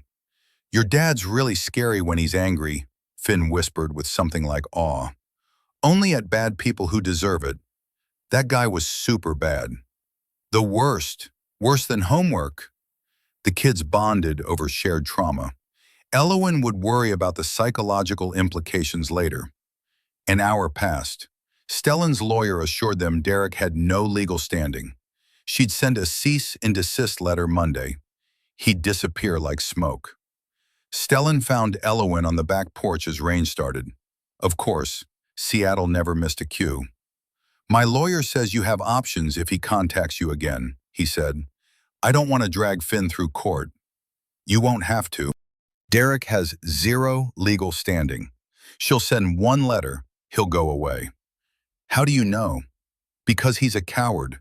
Cowards run when there's actual consequence." She looked at him. This man who'd materialized in her life like an answer to prayers she'd been too scared to articulate out loud. "You didn't have to do that." "Yes, I did, absolutely." "Why?" He was quiet. Rain patterns filled silence. "Because when I look at you and Finn, I see—" He stopped, regrouped. "I see what I want my life to look like. What I want Maeve's life to look like." Her breath caught. I'm not saying it's simple, he continued. We're complicated. Our kids are complicated. We have history and trauma and fear. But I'm tired of pretending I don't feel this. Feel what? Hope. The word broke her, shattered her, rebuilt her. She kissed him, rain-soaked and desperate and real. I'm falling for you, she whispered against his mouth. It's absolutely terrifying. Good terrifying or bad terrifying? The best kind. They held each other on her porch, rain falling. Inside, their kids argued about whose turn it was to pick a movie, a domestic argument that felt suspiciously like family. The festival's tomorrow, Stellan said eventually. I know. After, we should talk. Really talk about all of this. About us being terrifying together?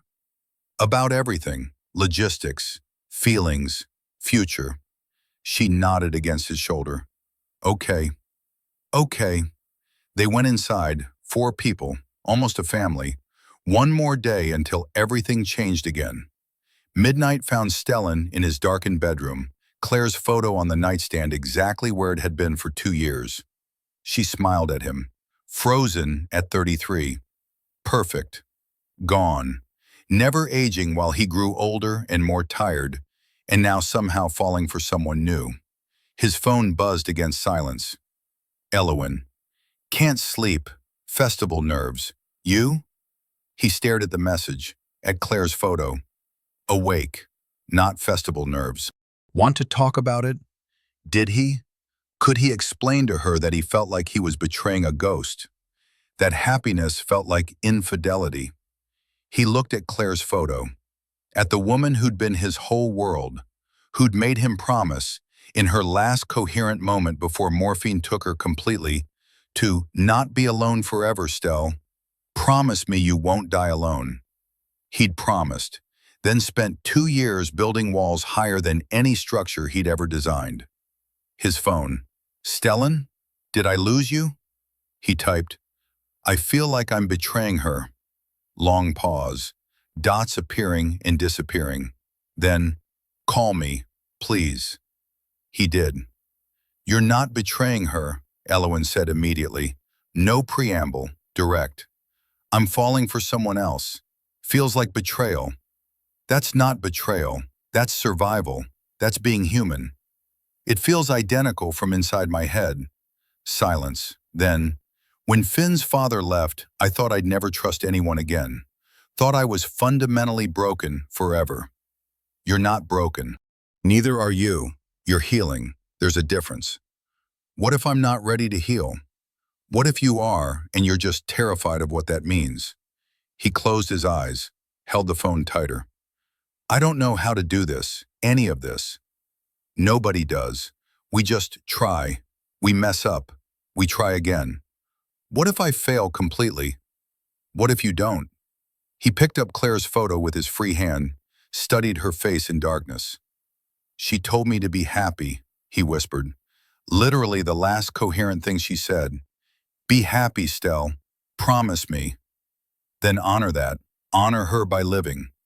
By moving on? By falling for someone new? By refusing to die while you're still breathing. He set the photo down carefully. I'm terrified. Me too. Let's be terrified together.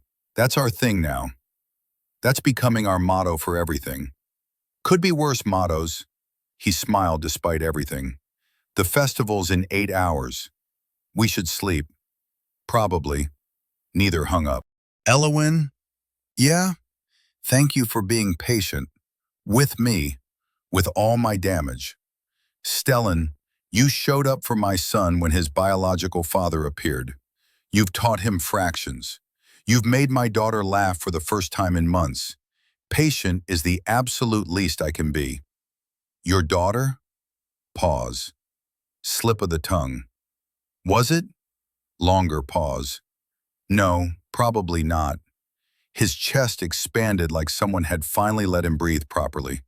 Good night, Elowen. Good night. Try to sleep. Big day tomorrow. He hung up. Looked at Claire's photo one final time tonight. I'm trying, he told her. I hope that's enough. I hope you'd approve. The photo didn't answer, but somehow he felt lighter, like permission had been granted by someone who couldn't speak, but somehow still communicated love. He slept, dreamed of festivals and children laughing, and someone who tasted like hope. The festival setup was organized chaos, the beautiful kind Elowen had promised, and Stellan had reluctantly learned to trust. Morning sun turned the school parking lot golden. Volunteers swarmed like purposeful ants, building something collectively impossible. Hay bales formed perimeters. String lights waited to transform ordinary space into temporary magic. Elowen stood on a ladder, directing booth placement with general conducting war authority. Her hair was escaping its ponytail in ways that defied physics. She had paint on her jaw and determination in her eyes. She'd never looked more beautiful. Stellan forced himself to focus on the clipboard. Structural integrity, safety compliance, not the curve of her neck when she tilted her head to assess booth placement. "Booth 7 needs reinforcement," he called, passing beneath her ladder. She glanced down. "On it, and your banner's crooked. Northwest corner." "Already spotted it." Their eyes held for half a second. Promise. Heat. Later. Then she was directing volunteers again, and he was checking support beams, and they were consummate professionals who absolutely weren't falling apart with wanting. His hand brushed hers when they both reached for the same measuring tape. Lightning. "Sorry," she murmured. "My fault entirely." Neither let go immediately. Fingers lingered. "Elowen, we need you!" A parent volunteer waved frantically from the art booth, probably about paint colors or placement or one of 17 minor crises. She released the tape. Their fingers held contact a fraction too long. Lunch break came like mercy after hours of organized chaos. They planned it carefully, casual, natural, everyone taking 15 minutes simultaneously. They just happened to take theirs in the same direction. Behind the storage shed, where shadows hid secrets and no one asked questions. The moment they turned the corner, Stellan pulled her close. "This is absolutely ridiculous," she said, laughing against his mouth. "Highly inappropriate for co-chairs." His hands found her waist. Perfect fit. We're such professionals. Consummate professionals maintaining proper boundaries. She kissed him harder. He lost track of time, space, every safety regulation he'd ever memorized in his entire life. Someone called her name from the other side of the shed. They sprang apart like guilty teenagers caught at prom. Breathing hard, flushed, completely disheveled. "Later," he mouthed, straightening his shirt. "Later," she agreed, attempting to tame her hair. They returned separately, professional, composed, fooling absolutely no one with functional vision. Karen from the PTA watched them with predator eyes. Stellan saw her make a note on her phone with aggressive thumbs. This would become a problem. He found he didn't remotely care. Maeve found the drawing folded in her dad's truck console while looking for her water bottle. A woman, sketched in hasty pencil on the back of a festival checklist. Curly hair captured mid-laugh. Details that suggested the artist had studied his subject with significant attention. Elowen. Her stomach twisted into complicated knots. At home, she confronted him with the evidence. "Are you replacing Mom?" Stellan froze mid-dinner preparation. "What?" She held up the drawing with both hands like courtroom evidence. "You drew her. Elowen. Maeve. You said Mom was irreplaceable." Tears threatening. "She is. Absolutely is." "Then why did you draw another woman?" The question came out broken. He knelt immediately, abandoning half-chopped vegetables. "Princess, listen to me carefully. Your mom will always be your mom. Always. Nothing and no one changes that fundamental truth." "Then why her? Why Elowen?" "Because," he stopped, started again with painful honesty.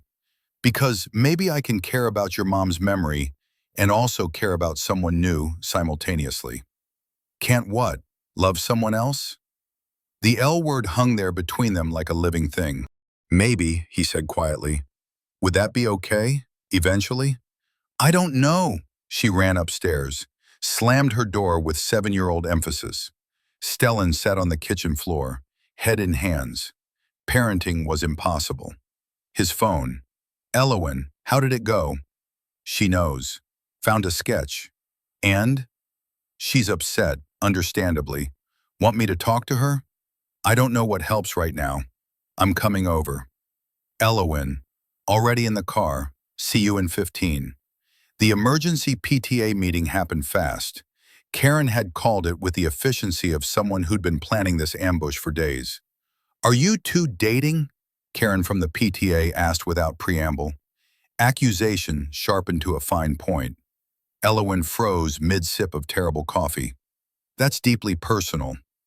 It's a conflict of interest affecting school operations. How exactly? Stellan's voice could have flashed frozen water. You might favor each other, give preferential treatment, compromise festival integrity. Our work speaks entirely for itself, Elowen said carefully. Does it? Or have you been too busy playing house to actually organize effectively? The room went silent. 10 parents watching, phones probably recording. Stellan stood with controlled precision. We've secured 15 vendors, 3 above target, built 12 structurally sound booths, raised $4,000, $1,000 over budget, completed ahead of schedule with 0 safety violations. Our personal lives are categorically irrelevant to professional outcomes. Everything's relevant when children are potentially affected. Then be grateful, he said clearly, that 2 single parents are modeling what healthy adult relationships look like for those children. The words echoed. Truth bomb delivered with Scandinavian precision. Karen's face went red. This is inappropriate. What's inappropriate, Elowen said quietly, standing beside Stellan, is judging people for finding happiness after loss, for trying to build something good. They left together, united front, hands linked. Outside, Elowen shook like leaves. That was necessary, Stellan finished. They'll talk, gossip. Let them talk. Stellan, I'm tired of hiding. He took both her hands. Unless you want to, I'll understand if...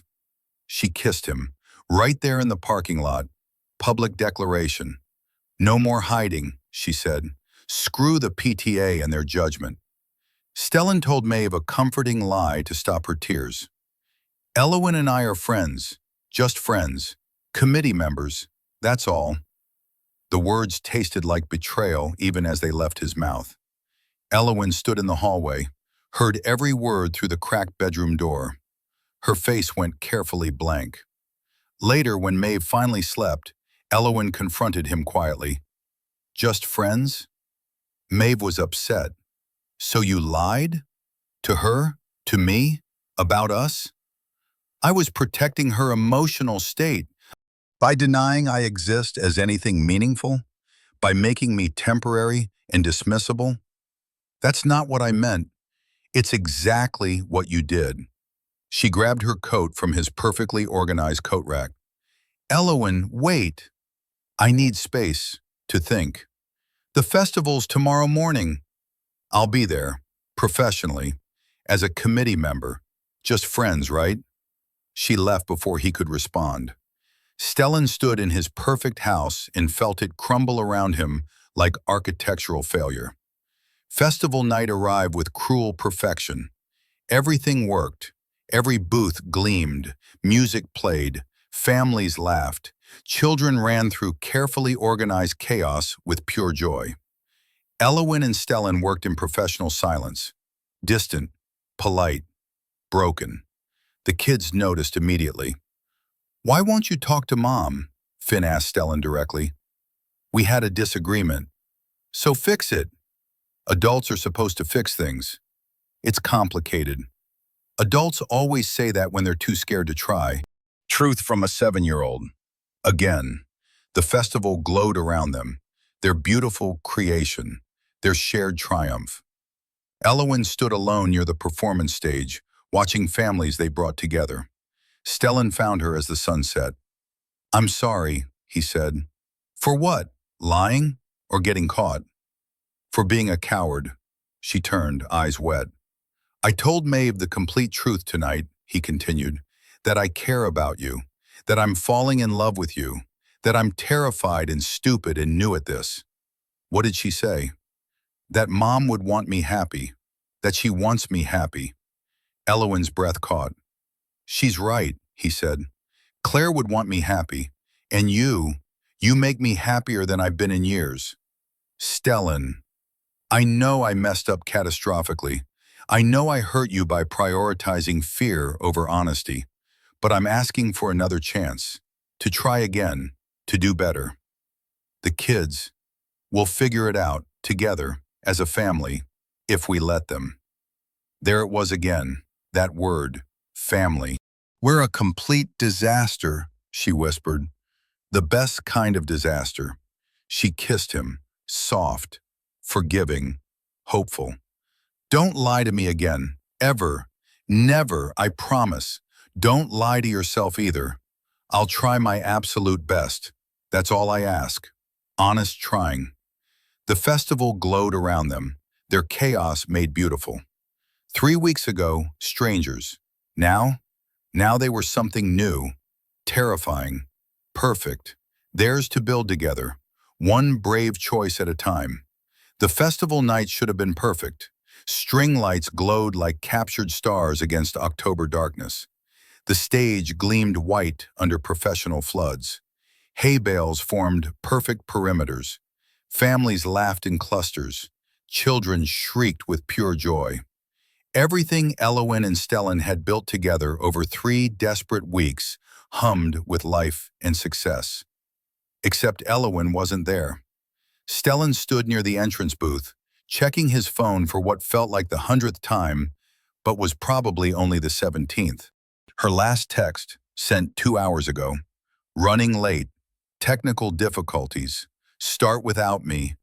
Technical difficulties." The words felt deliberately vague, evasive, wrong. "Mr. Nordgren?" A parent volunteer appeared at his elbow, breathless. The main auction table collapsed under the weight of donations. "We need structural assessment immediately before someone gets hurt." He moved on autopilot, muscle memory from years of solving structural problems taking over.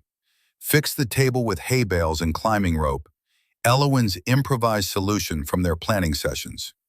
Everything here carried her fingerprints, her vision, her chaos made beautiful and functional. The performance started on schedule, local kids doing an elaborate fall-themed musical number with costumes that had required 17 parent volunteers and approximately 300 hours of collective labor. Maeve was backstage somewhere, helping with quick costume changes, another Elowen influence. His daughter had volunteered for creative duties instead of her usual organizational roles. Finn appeared at his elbow suddenly, alone, face serious. "Where's your mom?" Stellan asked, trying desperately to keep panic from his voice and probably failing spectacularly. "Home. She said she couldn't come tonight." "Did she say why specifically?" Finn's gray eyes, far too old for 7, met his directly. "She was crying in her bedroom. She told me to come with Mrs. Patterson. I think it's your fault she's sad." The accusation hit like a physical blow. Accurate, deserved. "I know," Stellan said quietly, crouching to Finn's eye level. "I messed up badly. I hurt her. So fix it." "I'm trying to figure out how." "Try harder and faster. She really likes you. Like really, really likes you. She draws your face when she thinks I'm not looking." Something in his chest cracked open. Warmth and pain mixed together. The lights flickered once, twice, then died completely. The crowd gasped collectively. Darkness swallowed the festival whole. "Everyone stay calm," Principal Richardson's voice carried over rising confusion. "We have backup generators. They'll activate shortly." But Stellan knew those generators intimately from the planning phase. Knew they'd take minimum 15 minutes to activate fully. Knew the crowd would panic in darkness. Knew the festival, their beautiful, impossible creation, was falling apart without Elowen here to improvise magic from disaster. His phone buzzed against his chest. Her name lit the screen. I heard about the blackout. I'm coming. Hold them together. I'll fix the lights. Relief flooded through him like light itself. Ladies and gentlemen! He didn't have a microphone, but his architect's voice, trained to carry across construction sites, projected across the parking lot. We're experiencing a brief technical difficulty, but while we wait for backup power, I have a story to tell you. The crowd quieted slowly. Curious, captive audience. 3 weeks ago, I was a very organized, very boring, very lonely man who believed chaos was the fundamental enemy of success and happiness. Soft laughter rippled through darkness. Then a woman with terrible time management spilled coffee on my architectural drawings and changed absolutely everything about my life. He told them the whole story: the coffee disaster, the forced committee partnership, 2 single parents who'd started as enemies, how chaos and order learned to dance together, how fear transformed into something else. Maeve appeared at his side in the darkness, took his hand silently. Then Finn took his other hand. The crowd was completely silent now, listening, holding collective breath. Headlights swept across the parking lot suddenly. Elowen's ancient Subaru screeching to a halt with characteristic dramatic flair. She emerged carrying, impossibly, magically, a dozen battery-powered lanterns piled high in her arms. I raided every camping store within a 5-mile radius, she announced, breathless and beautiful. Also, I know a guy who does emergency lighting for independent film productions, and he owes me several significant favors. Behind her, a professional truck arrived. A man in a film crew jacket started efficiently unloading serious lighting equipment. Within 10 minutes that felt like both seconds and hours, the festival glowed warmer and more beautiful than the original electric lights had managed. Lanterns carefully positioned on hay bales cast golden shadows. Professional floods lit the stage with cinematic perfection. Magic conjured from absolute disaster. The crowd erupted in sustained applause. Elowen found Stellan in the chaos. Their eyes met across families in celebration. "You came," he said simply. "I'll always come when you need me. That's my problem. I can't stay away even when I should." "That's not a problem. That's everything I need." The music started again. The festival continued. Better than before. Saved. They stood together in the glow, not touching, but painfully close. "We need to talk," she said quietly. "Really talk this time. After, let's finish what we built together." "Together?" "Always together, if you'll let me." She didn't answer, but she stayed.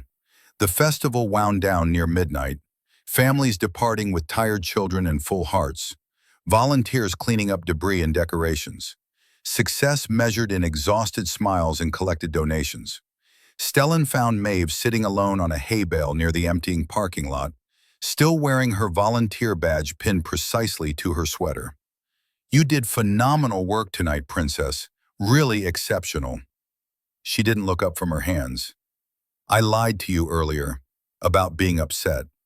He sat beside her carefully, hay scratching through his jeans. "About what specifically?" Her fingers twisted her volunteer badge repeatedly, nervous habit she'd developed after Claire died. "When I said I was upset about you liking Elowen, that wasn't completely true. Then what's actually bothering you?" "I'm scared you'll be so happy with her that you'll forget about being sad about Mom. And if you're not sad anymore ever, does that mean Mom wasn't important enough? Does it mean you didn't love her enough?" Oh, oh God. The logic of grief through a 7-year-old's understanding. He pulled her close immediately, feeling her small body shake slightly. "Listen to me very carefully, Princess. Being happy again doesn't erase sadness. It doesn't diminish or erase Mom's importance. She was everything to me. She still is part of everything. But if you love Elowen now, then I'm extraordinarily lucky to have loved two incredible women in one lifetime. That's not replacement or substitution. That's addition, multiplication even. She processed this thoughtfully with Claire's exact expression. Like math? Like the fractions Elowen's teaching me? Exactly like math. Love doesn't subtract from a fixed amount. It multiplies. It grows. It adds. That's actually pretty smart, Daddy. I have occasional moments of clarity. She leaned against him, paint still visible under her fingernails from helping with last-minute sign touch-ups. I really like Elowen a lot, and I like how you smile now. You didn't smile at all for a really long time after Mom died. His throat tightened painfully. I know, Princess. I'm sorry about that. It's okay. I understand being sad, but I'm glad you're less sad now. She paused. Mom would like Elowen too. I really think she would. They both like making beautiful things. Yeah, Princess, I think Mom would absolutely like her. They sat together in comfortable silence. Behind them, Elowen helped the last volunteers pack up decorations with characteristic, cheerful efficiency, teaching them to wrap string lights properly, the chaotic method that somehow worked better than any organizational system. Can I tell you a secret? Maeve whispered conspiratorially. Always. Forever. I've been drawing pictures of all four of us together, like a family. I hide them in my desk so you won't see and feel pressured. His heart stopped completely. Can I see them someday? Maybe, probably, if you promise really hard not to mess this up with Elowen. I promise to try my absolute hardest not to mess this up. That's good enough for me. She hugged him tight. He held her tighter, breathing in her shampoo smell. Strawberry, Claire's choice that he couldn't bear to change. Across the parking lot, Elowen caught his eye, smiled uncertainly. He smiled back with everything he had. Addition, not subtraction. Multiplication, not division. New math for a new life that honored the old one. Cleanup took hours. Stellan and Elowen worked in careful synchronization, still not quite talking directly, but moving around each other with practiced ease born from 3 weeks of intense collaboration. Finally, the last volunteer drove away with a cheerful wave. Just them and both kids sleeping in Stellan's car, exhausted from the long night. We should talk now, Elowen said, crossing her arms defensively. Really talk.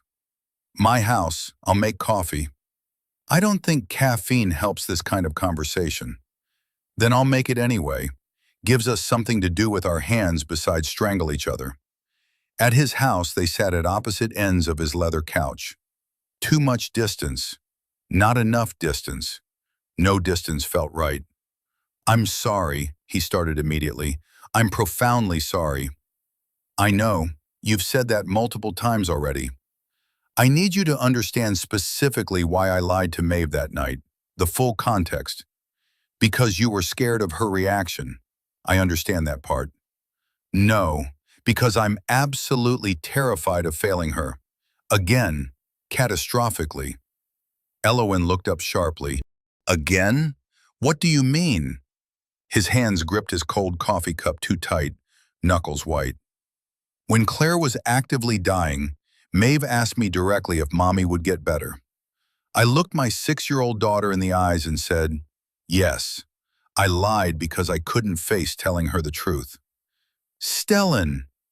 Claire died 3 days later. Maeve asked why I lied about Mommy getting better. I didn't have an adequate answer then. I still don't. His voice broke completely. I promised myself I'd never lie to her again about anything important. And then I did. I lied because of you. Because I'm so scared of losing you that I became exactly what I hate most about myself. Elowen moved closer immediately, took his trembling hands. You're not what you hate. You're human, flawed, trying to protect people you love. That's not evil. I hurt you badly. Yes, you did. But you also came back, told the difficult truth eventually. That matters significantly. Does it matter enough? Enough for you to forgive me? She was quiet for a long moment, considering carefully. I don't know yet completely. I want it to matter enough, but I need absolute certainty that you won't run away when things get inevitably hard. I won't run. I'm completely done running from difficult things. You say that right now in this moment. I'm saying it for forever. I'm all in with you, Elowen. Completely terrified and completely committed simultaneously. She searched his face intently, looking for lies or cracks, found only raw honesty and exhaustion and love. Okay, she whispered finally. Okay, we try. We really genuinely try together. Together completely? Together, but with absolute honesty. No more lies to me, no lies to the kids, no lies to yourself about your feelings. I promise solemnly. They sat in difficult silence, the hard kind that rebuilds foundations instead of destroying structures. The festival was genuinely perfect, she said eventually. You held them together in the darkness. You saved it with impossible magic. Again, you always save things. We saved it together. That's what we do. Save each other's chaos in order. He pulled her closer carefully. She let him, melting into his side. I love you, he said clearly. First time saying it completely out loud. I'm in love with you, completely, terrifyingly, irrevocably. I love you too. Even though you're aggressively organized and somehow make me want to alphabetize my art supplies. That's genuinely the nicest thing you've ever said to me. She laughed wetly, kissed him soft and sure. What happens now? She asked against his mouth. Now we figure out how to blend two chaotic families into something beautiful and functional. That sounds completely impossible. Good. We're exceptionally good at impossible things. Rain came again 2 days after the festival triumph. Of course it did. Seattle's permanent signature. Stellan stood on Elowen's porch at 11 p.m., completely soaked through, holding a ridiculous bouquet of sunflowers because roses felt too predictable and chrysanthemums seemed too funeral adjacent. She opened the door wearing paint-stained pajama pants and an oversized sweater. You're extremely wet. Astute observation as always. It's 11 p.m. on a weeknight. I'm acutely aware of the time. Finn's sleeping upstairs. I came specifically to see you, not committee business or festival follow-up. She leaned against the doorframe, arms crossed. Then what exactly? I've been thinking extensively about what you said, about not running, about being genuinely all in.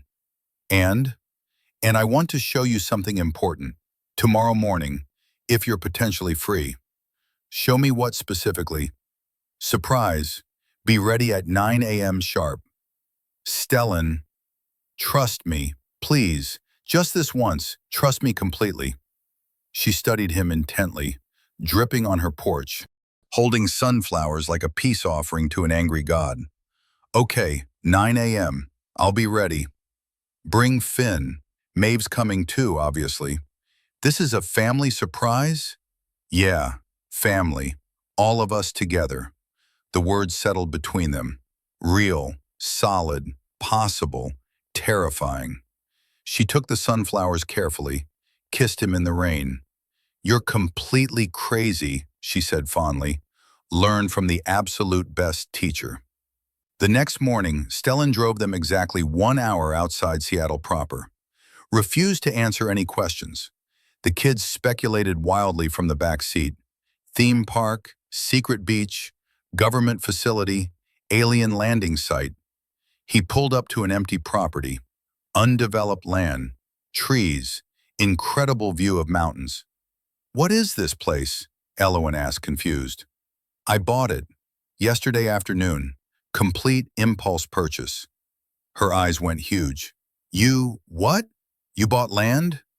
I bought land, for us specifically, to build something permanent together. Stellan, you absolutely cannot just... I can. I did. Look closely. He unrolled blueprints carefully on the hood of his Tesla. I designed this last night, worked until 4 a.m.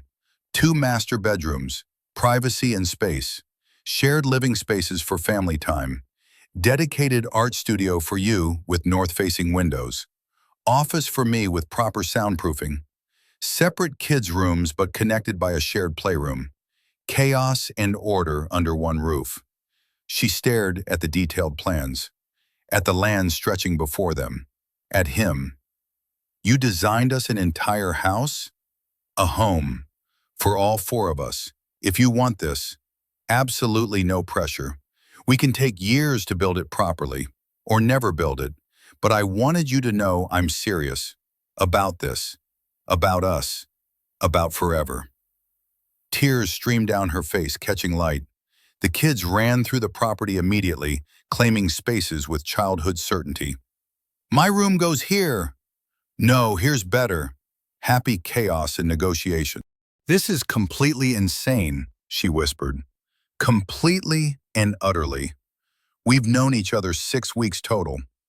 43 days precisely, but who's counting obsessively? You are, obviously you're counting. He took both her hands carefully. I know it's unreasonably fast. I know it's scary, but I also know I've never been more certain of anything in my entire life. We work. Our chaos and order. We make sense together. What if we fail catastrophically? What if we don't? What if this is exactly right? She looked at the blueprints again, at his careful notation. You positioned my art studio facing east, morning light specifically.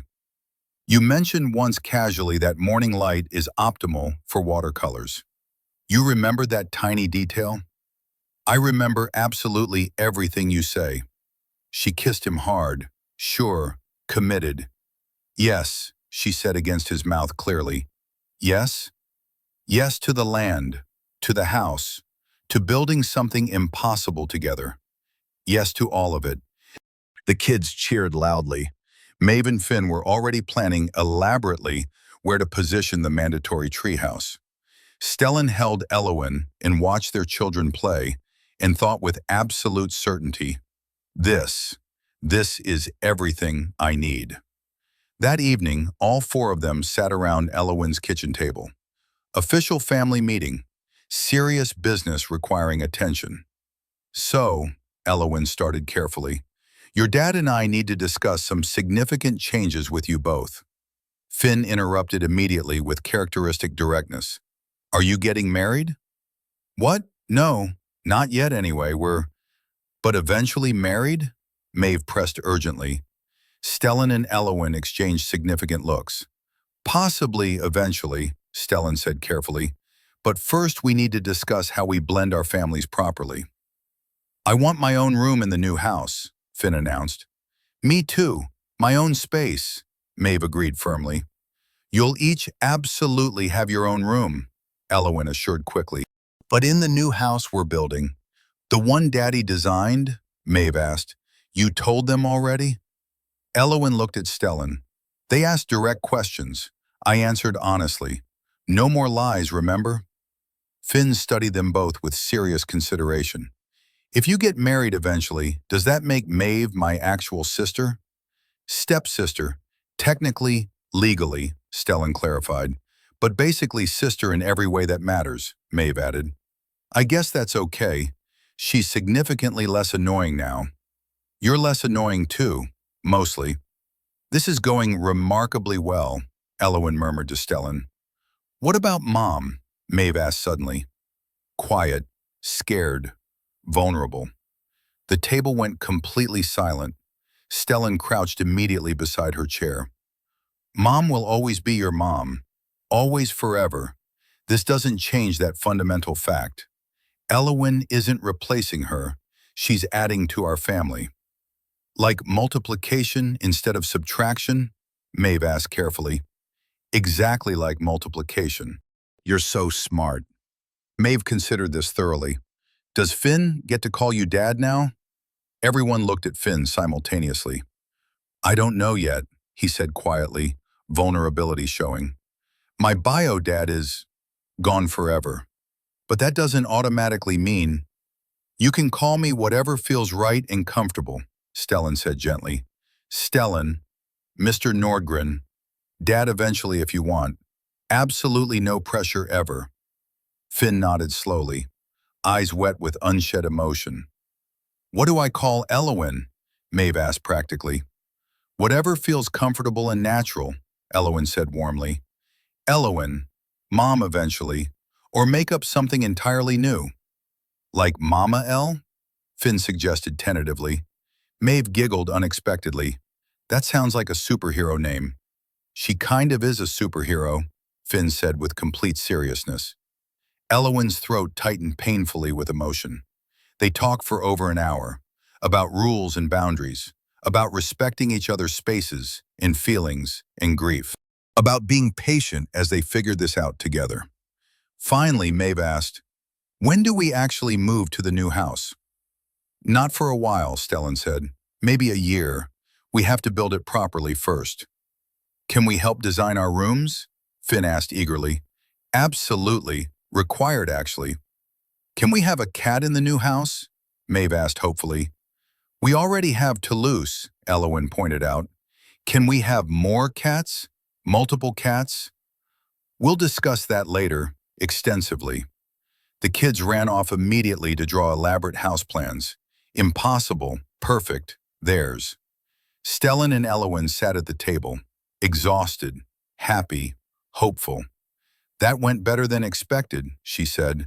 They're adapting faster than we are. Kids usually do. They're resilient. He took her hand across the table. We're really doing this, building a life. Apparently so. Terrified? Absolutely terrified. Me too. Good, let's be terrified together. Their motto, their truth, their foundation. Winter settled over Seattle properly now.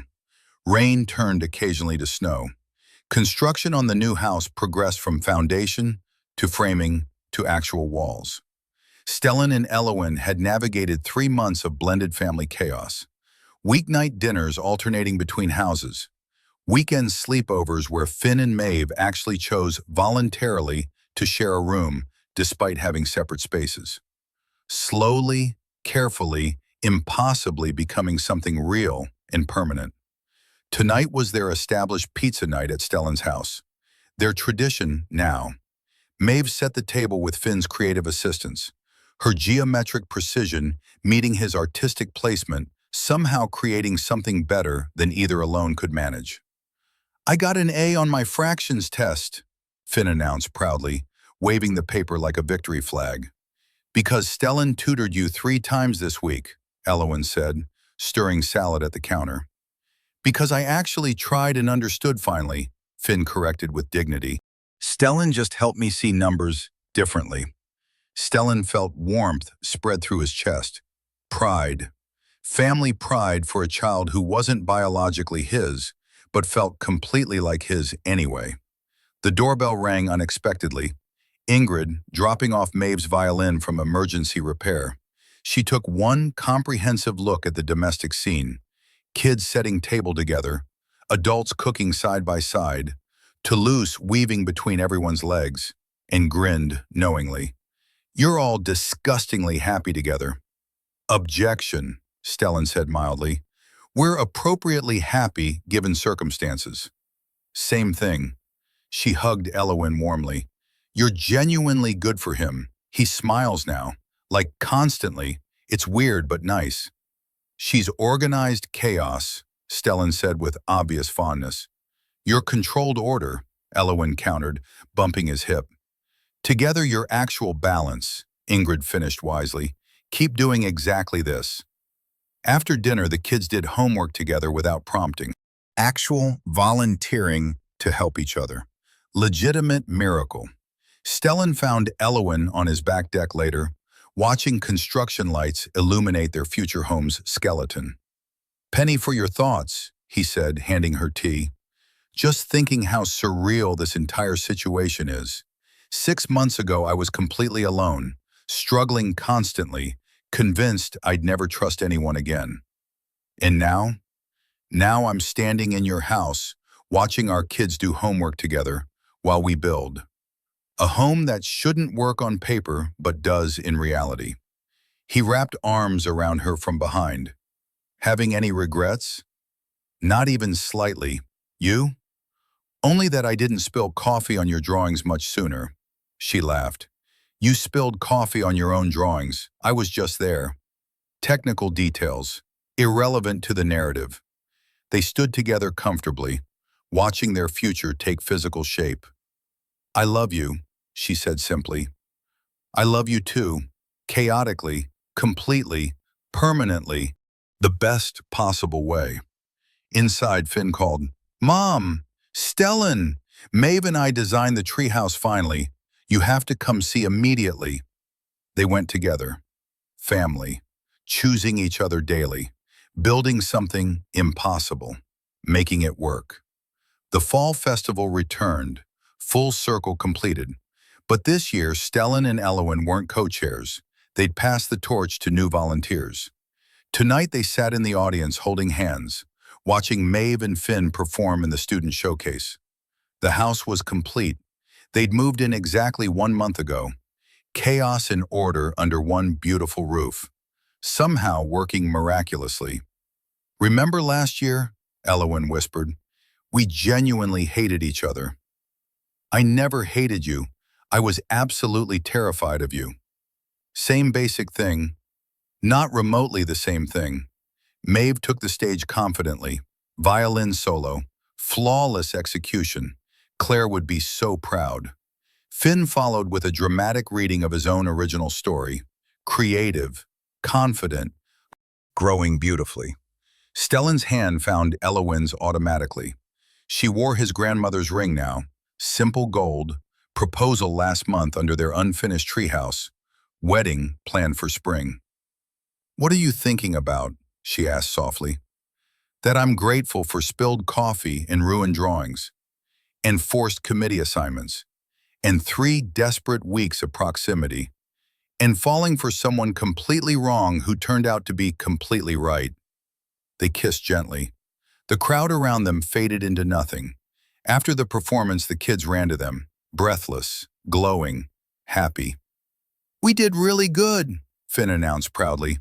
You were both absolutely perfect, Elowen said, hugging them. Can we get ice cream now? Maeve asked hopefully. It's 8 p.m. on a school night, Stellan started automatically. Which means obviously yes, Elowen finished, grinning. He looked at her. She grinned wider. Fine, ice cream, but reasonable portions. Boring, Finn said. Necessary and healthy, Stellan countered. They walked to the car together. 4 people, 1 family. Chaos and order. Balance and love. Perfect in its beautiful imperfection. December's snow fell rare and beautiful over Seattle. The house glowed warm against darkness. Inside, their organized chaos. Finn's elaborate Lego creations colonizing the living room despite organizational attempts. Maeve's violin music drifting from upstairs. Toulouse sleeping directly on Stellan's architectural plans. Elowen's art supplies slowly migrating from studio to kitchen table despite the dedicated space. Stellan didn't mind anymore. Hardly noticed, actually. He found her in the kitchen, painting while dinner cooked. Multitasking. Very her. Always her. What are you working on? New book commission. About a family that's built from broken pieces. He looked at her canvas carefully. 4 figures. Distinct but connected. Imperfect. Beautiful. Real. It's genuinely good. It's honest. That's better than good. He kissed her head gently, checked the oven timer. Organization meeting creativity, working miraculously. I love you, he said. I know, you tell me approximately 17 times daily. I'm consistently consistent. You're wonderful. Maeve appeared in the doorway. Dad, Finn needs help with fractions again.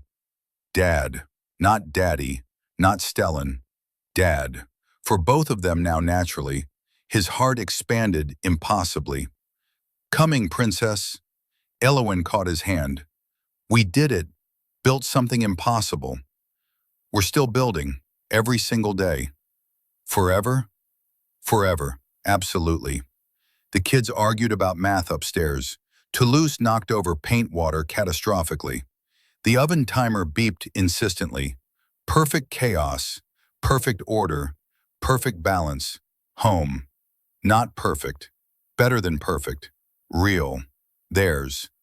Built from spilled coffee and forced proximity and choosing each other daily. Everything.